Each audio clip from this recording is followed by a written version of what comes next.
اور ساری دنیا کا کافر یہ چاہتا ہے کہ مسلمان اس پر باقی نہ رہے۔ ساری دنیا کا کافر اس بات کو سمجھتا ہے کہ مسلمان جب تک اللہ کو راضی کرنے والا ہے، جب تک اللہ کے راستے پر ہے، جب تک وہ دین پر قائم اور دائم ہے، ساری دنیا کی طاقتیں مل کر مسلمان کا بال بیکا نہیں کر سکتی۔ لیکن جس دن مسلمان پٹڑی سے ہٹے گا، اسی دن مسلمان پہ حالات آئیں گے، مصائب آئیں گے، پریشانیاں آئیں گی۔ اس بات کو دنیا کا کافر بھی سمجھتا ہے۔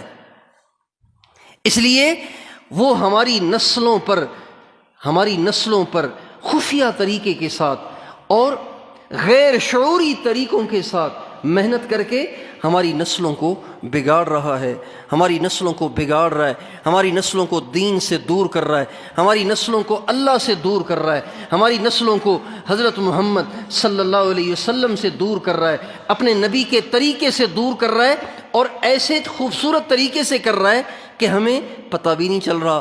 جیسے دیمک کسی لکڑی کو لگ جائے، لکڑی کو اگر دیمک لگ جائے تو وہ شور نہیں مچاتی کہ میں نے تمہاری لکڑی کو یہ کرنا ہے، وہ کرنا ہے، اور وہ نعرے نہیں لگاتی، اور وہ جلسے اور جلوس نہیں کرتی کہ میں نے تمہاری لکڑی کو خراب کر دینا ہے، بلکہ وہ خاموشی کے ساتھ لکڑی کے اندر گھس کر اس کو کھاتی چلی جاتی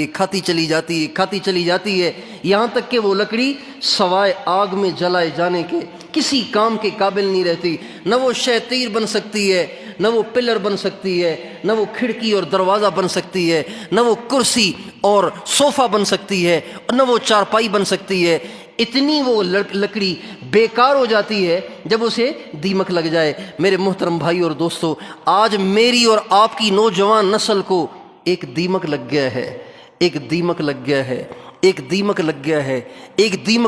ہے۔ وہ دیمک ہماری نوجوان نسل کو اندر ہی اندر سے کھوکھلا کر رہا ہے، اندر ہی اندر سے خالی کر رہا ہے، اندر ہی اندر سے بے جان کر رہا ہے اور کمزور کر رہا ہے۔ وہ دیمک پتہ ہے کون سا ہے؟ وہ دیمک انٹرنیٹ ہے۔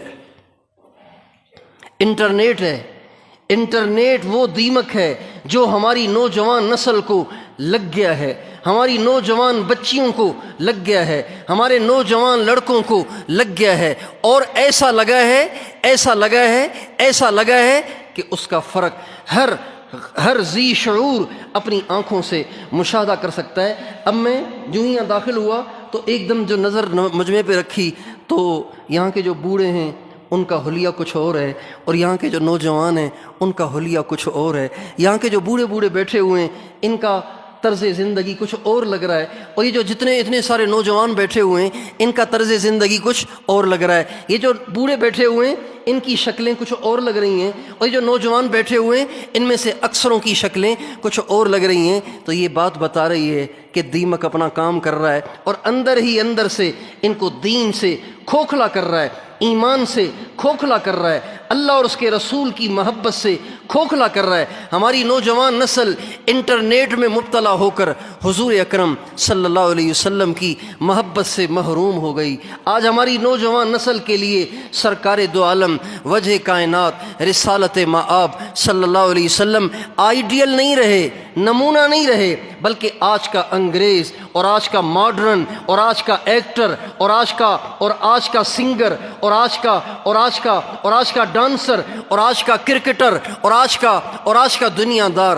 یہ ان کا نمونہ بن گیا ہے، رول ماڈل بن گیا ہے، آئیڈیل بن گیا ہے۔ میرے دوستو، بس آپ ان سارے دوستوں سے اتنی سی درخواست ہے کہ اس دیمک کو ختم کرنے کی کوشش کریں، اپنی نسلوں کی حفاظت کریں۔